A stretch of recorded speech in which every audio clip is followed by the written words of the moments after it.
40 лет назад, в мае 1976 года, была создана Московская Хельсинская группа – общественная группа содействия выполнению Хельсинских соглашений в СССР. Селям алейкум, азиз достлар.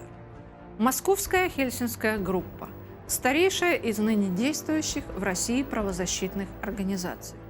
Тогда, 4 десятка лет назад, Московская группа содействия выполнению Хельсинских соглашений в СССР заявила о своем создании. Случилось это 12 мая 1976 года.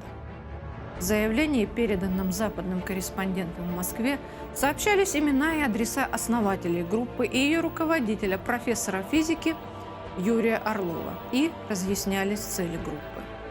1 августа 1975 года в Хельсинки завершилось совещание по безопасности и сотрудничеству в Европе, в котором принимали участие главы всех европейских государств, за исключением Албании, а также США и Канады. Советское руководство, подписав заключительный акт этого совещания, в том числе приняло на себя обязательство придерживаться международных стандартов в области прав человека. Московские правозащитники Юрий Орлов, Андрей Амальрик, Валентин Турчин, Анатолий Щеранский пришли к идее создания независимых от правительств общественных объединений по контролю за выполнением гуманитарных статей Хельсинских соглашений.